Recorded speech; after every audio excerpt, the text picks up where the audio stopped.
कोशिश कर रहे हैं और इसके कानूनी पहलू को भी समझने की कोशिश करते हैं। हमारे साथ जुड़े हुए हैं विजय शंकर सिंह जी, पूर्व आईपीएस ऑफिसर हैं, कानून के जानकार, पहरेदार सब रह चुके हैं और इनसे बेहतर और कौन जान सकता है कि जो कुछ हो रहा है कानूनी तौर पे वो तो चीजें विजय शंकर जी, वो तो सिंह साहब वो चलती रहेंगी, लेकिन साथ साथ इसका दो पहलू, एक सियासी पहलू उसको टटोलने की कोशिश आपके जरिए भी हम करते हैं और दूसरी चीज कि पैरेलली आज शरद पवार और अडानी साहब की मुलाकात जो होती है वो क्या, ये दो बातें साथ साथ चल रही हैं, क्या मायने रखती हैं आपके नजर से?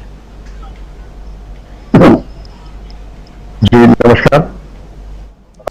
सबसे पहले तो अगर कानूनी पहलू की मैं बात करूं तो मैं सुनील शुक्ला जी की बात से सहमत हूं कि अदालत पे इल्जाम लगा देते हैं कि अदालत ने मुलजिम छोड़ दिया, लेकिन अदालत की भी सीमाएं हैं और उसकी सीमाएं ये हैं कि अदालत के सामने जो हम मतलब पुलिस या प्रोसिक्यूशन जो तथ्य रखते हैं, जो सबूत रखते हैं, अदालत उसी पे आगे जाके अपना काम करती है, उसी पे आगे जाती है।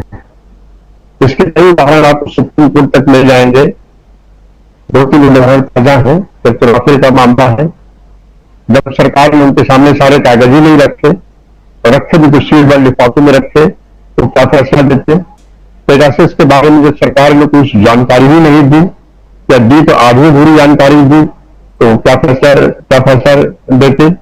इसी तरीके से इस केस में सरकार की तरफ से जो भी या प्रोसिक्यूशन की तरफ से जो भी रही होगी उसका आया है।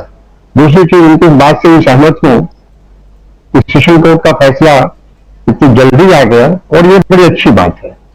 ज्यादातर लोगों को सेशन कोर्ट से न्याय नहीं मिलेगा। उसका कारण ये नहीं था कि सेशन कोर्ट गुजरात में, अमूमन सेशन कोर्ट जो अपील को बहुत अपील अथॉरिटी नहीं है तो सजा करती है। तो इस मामले में चूंकि सीजीएम ऑर्डर के खिलाफ अपील हुई है तो उनका निर्णय भी सीजीएम के निर्णय से अलग आने की उम्मीद वकीलों को रही होगी और हम लोगों को तो बिल्कुल नहीं थी, ये ऐसा नहीं आएगा। जो राहत मिल सकती है वो राहत हाईकोर्ट में मिलेगी और सुप्रीम कोर्ट में मिलेगी। उनका दायरा बड़ा होता है, वहां और भी एंगल्स पे आते हैं, उस पर इस बात पर बहस हो सकती है क्या बनती है। इन सब मामलों में सुप्रीम सेशन कोर्ट का दायरा बहुत सीमित है, वो उस पर ज्यादा नहीं है, लेकिन हाईकोर्ट इन कानूनी बिंदुओं पर आएगा और इस पर आएगा। दूसरी चीज, इसका असर क्या पड़ेगा, ये अमलेनी जी ने बहुत साफ साफ कहा कि इसका असर तो ये पड़ेगा कि बीजेपी की मुखराहट बढ़ेगी। आप देखिए जिस तरह से अडानी का इशू उठाते ही एक चेन ऑफ रिएक्शन हुए हैं। जैसे ही संसद में राहुल गांधी का अडानी के बारे में भाषण होता है और मैं समझता हूं कि संसद की कार्रवाई जो नियमित रूप से देखते हैं तो इस बात को तस्दीक करेंगे। बहुत ही परिपक्व, बड़ा मैच्योर उनका भाषण था, बिल्कुल तथ्यों से भरे, बिना किसी नाटकीय भावभंगिमा के साफ शब्दों में एक एक बात तोड़ के कह रहे थे। ये भाषण निश्चित रूप से असहज कर गया, इसीलिए रात में इस भाषण को कार्रवाई से हटा दिया गया। नंबर 1। नंबर 2, इसके तत्काल हाईकोर्ट के स्टे के बावजूद उस मुकदमे की सुनवाई वहां रुकी हुई थी स्टे होने के कारण। नरेंद्र मोदी जी जो बहुत आहत हो गए इस बात से, हालांकि उस मुकदमे में भी नहीं है, वो प्रतिवादी है, मतलब उन पर कोई आरोप नहीं, उनका नाम नहीं उसमें, प्रतिवादी तो नहीं है। उन्होंने हाईकोर्ट से इसके वैकेट कराया और उसका फैसला करा दिया और सजा भी 2 साल की कराया। ये फर्स्ट ऑफेंस में कभी भी पूरी सजा नहीं दी जाती। आज तक का तो मैंने ये नहीं देखा कि फर्स्ट ऑफेंस में पूरी सजा दी जाती। ज्यादातर फर्स्ट ऑफेंस में चेतावनी देकर छोड़ दिया जाता है या जुर्माना लगा के छोड़ दिया जाता है। ये कह दिया जाता है कि भाई आपका पहला अपराध है, हम इतने पैसे छोड़ रहे हैं और आगे आप ख्याल रखिएगा। लेकिन यहाँ पहले ही सजा 2 साल की दे दी गई। अगर 2 से सजा कम देती तो वो चीजें नहीं हो पाती कि संसद से उनकी बर्खास्तगी, सदस्यता का निलंबन और मकान खाली कराना। मकान खाली कराना एक अलग इशू है, उसको आप जरा किनारे कर दीजिए। जी विजय शंकर जी, इसके क्या मायने निकाले जाए?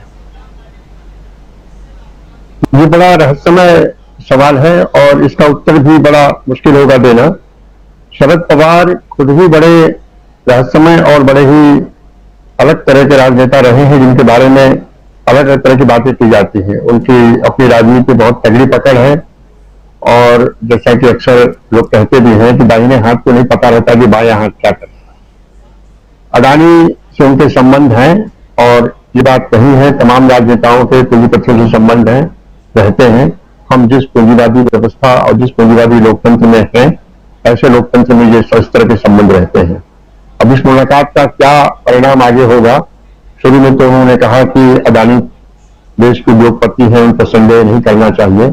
उस पर मैं यही कहना चाहूंगा कि देश के सारे उद्योगपति हैं, किसी पर संदेह नहीं करना चाहिए, लेकिन सारे उद्योगपति भी कानून के अंतर्गत हैं और कानून से परे नहीं है।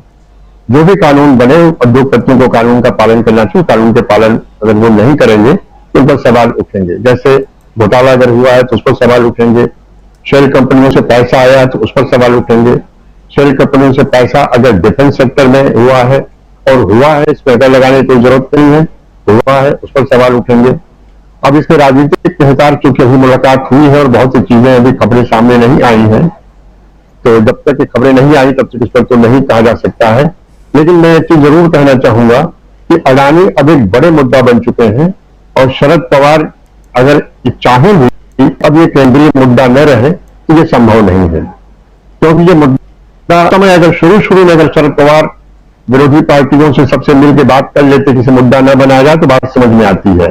लेकिन अब ये मुद्दा इतना ज्यादा जनता के अंदर तक पेनिट्रेट कर गया है, पहुंच गया है, लोगों तक पहुंच गया है, लोग उस पर सवाल उठा रहे हैं। रोज कहीं न कहीं से कोई न कोई लोग लेख लिखे जा रहे हैं, और लेख लिखने वाले भी बड़े और प्रतिष्ठित आर्थिक पत्रकार हैं। और यही नहीं, सिर्फ भारत के मीडिया में छप रहा है। फाइनेंशियल टाइम्स ने छापा, बाहर के अखबारों ने छापा, न्यूयॉर्क टाइम्स ने छापा। शेयर मार्केट से जुड़ी जो मैगजीनें हैं जो इसका अध्ययन करती रहती है, वो भी सुशंकित हैं। जिन बैंकों से और जिन फॉरेन इंस्टीट्यूशन से अडानी ने लोन ले रखा है, ये भी सशंकित है। तो ये पूरा जो संचय है, इस पर बार बार बहस हो रही है। तो मुझे लगता है कि हो सकता है अडानी का शरद पवार से मिलने का एक मकसद ये भी रहा हो कि उन्हें इस केंद्रीय मुद्दे से थोड़ा अलग किया जाए, ताकि उन्हें राहत मिले। क्योंकि जितना ही वो इस तरीके से विपरीत चर्चा में रहेंगे तो उनके बिजनेस पर असर पड़ेगा, और पूंजीपति और व्यापारी के लिए उसका बिजनेस सर्वोपरि होता है, बाकी सब चीजें दोयम दर्जे पे आती हैं।